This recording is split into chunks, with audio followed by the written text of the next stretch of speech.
Okay, welcome back to our August edition of the HeroCAugPodcast, produced by Hero Central Studio. My guest this month is Jerome. Hello, Jerome. Hi, Jason. How are you doing? Not too bad. Okay, Jerome. It's been kind of a crazy month.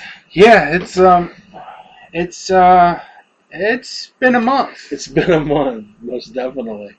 All kinds of crazy things within the 5 C's predominantly. With characters and comics, and then we've got creativity and culture and connections. So we're going to jump right into our first part of the segment. This first 15 minutes, I think we're going to talk about how crazy some people can really get in decision-making processes. And then the second half, we'll talk about more crazy people making the same decisions in that process, okay? Okay. When I say that, I'm talking about this whole surrounding transformation, once again, of another comic book product line to match the movies being put out.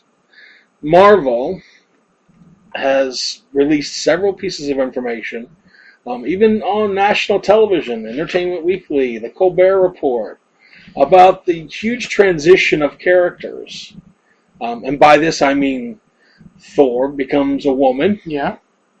Sam Wilson, the Falcon, becomes the new Captain America. Yeah. Angela actually is joining the team, which was a former affiliation, was with the Spawn product line with Todd McFarlane.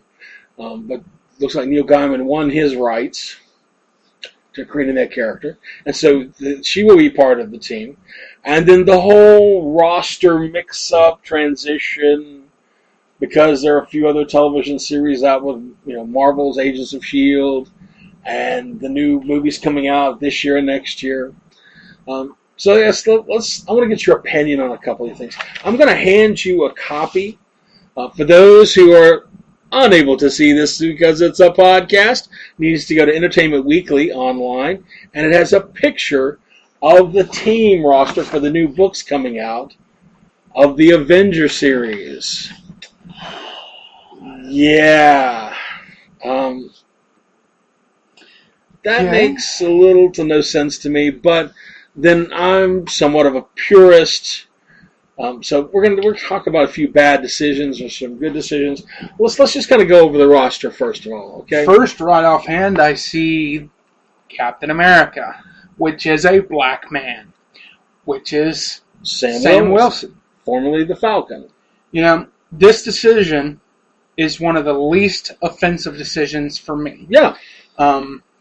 And it's not like when they changed over and made Nick Fury a black man a few years ago. Right, that was perfect. I thought that was a great idea. It worked very well, especially with the Avengers movies and Sam Jackson playing the character. Yes. I think this plays well into it because Sam was a co-worker, a friend, a teammate of Captain America, exactly. Steve. They were friends.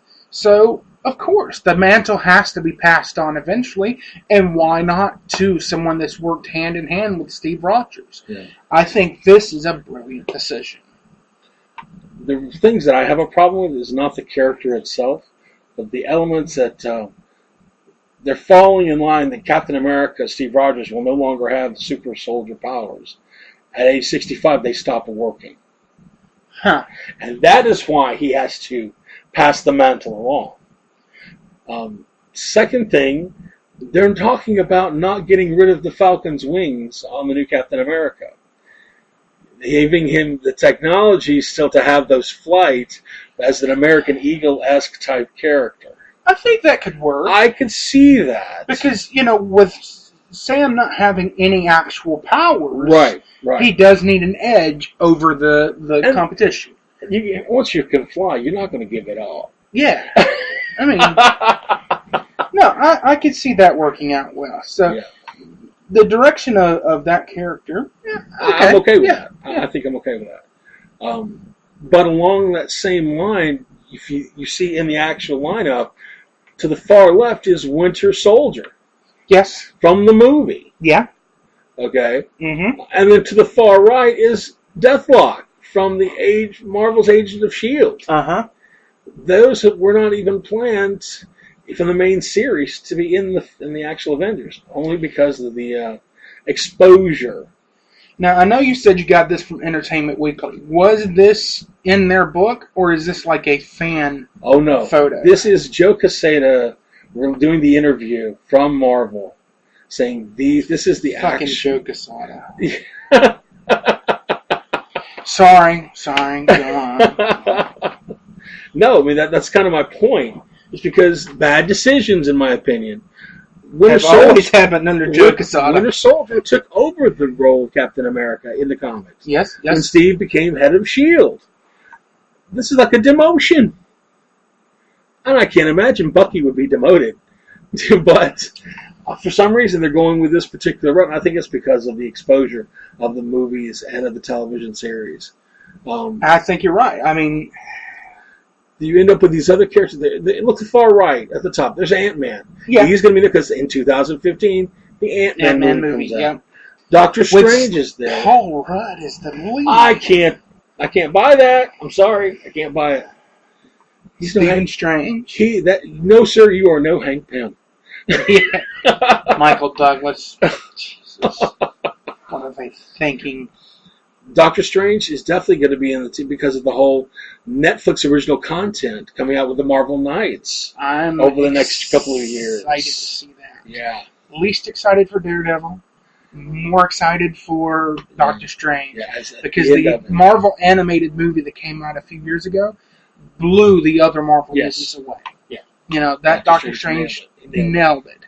So, and the fact they mentioned it in the last Avengers movie is... Yeah, I mean, I can't wait. Yes. It's going to be a good addition. I want to move on to the person directly next to Captain America. Thor. Thor's pecs have gotten a little bit engorged, and his thighs have slendered out, and his arms have really slendered out. Perhaps it's one of those new diets. I'm not sure. It's high on estrogen. This is my least favorite decision. Yeah. And it's not because I'm a misogynistic pig. I am a pig, but I'm not a chauvinist, okay?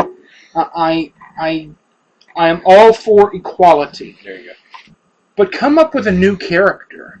Why all of a sudden are we flipping a gender? And it's not like Thor is an original character.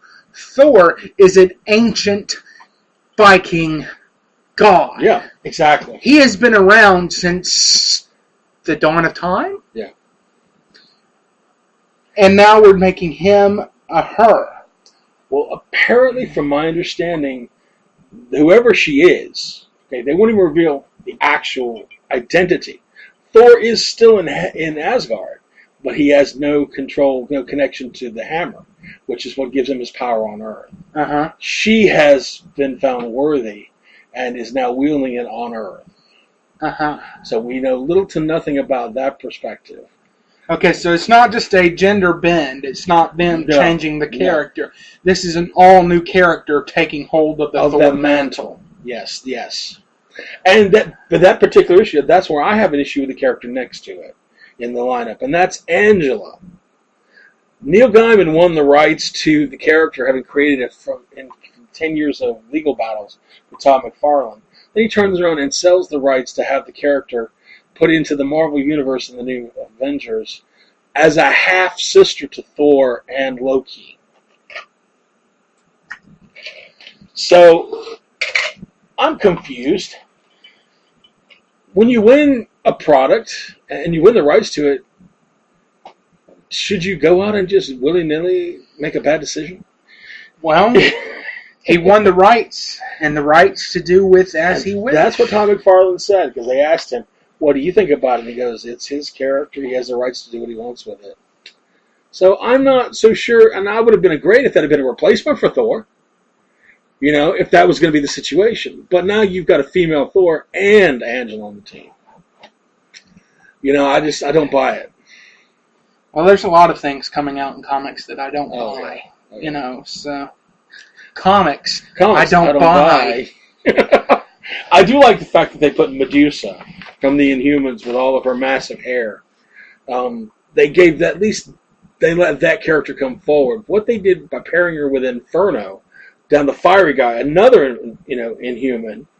And is that Scarlet Witch? That is Scarlet Witch. Yeah. Well, I mean, she's been an Avenger before. She has. That's not a stretch. And she screwed up the Avengers before. She has. She screwed up the entire existence before. Exactly. So have we talked about everyone yet? Yeah, I think we hit. I think we rounded out. We got Iron Man. Iron Man. Okay, let me tell you what I found out about that particular thing with Iron Man. Apparently he moves to San Francisco, changes the gold and red to a white, stealth-based, glow-in-the-dark version of his armor. It has to do with the element that he created that's keeping him alive. It's affected his mind. Now he's gone megalomaniacal. So I believe that. I could see that. I could see Tony Stark becoming a megalomaniac. Yes, yeah. So now it's what is it? It's Superior Iron Man is the new series. Oh, like the Superior Spider-Man in which Dr. Octopus. Is there any reason why I don't read comics? Bad decision. I really miss our days of comics. I do. I mean... Oh, what's happened to him? I mean, Superman is now dating Wonder Woman. What happened to Lois Lane? If there was anything I liked about Superman, it was his relationship with Lois Lane. Yeah. And if anyone's ever heard me on any of these podcasts, whether it's the Hero Sate or the old Brain Freeze podcast I used to be on, I don't like Superman. But if there's one thing I liked about Superman, it was his relationship with Lois Lane. Now there's nothing for me to like about that guy. I censored myself. Yes, there. You did. Yes, you did. And on that point, we'll take a break.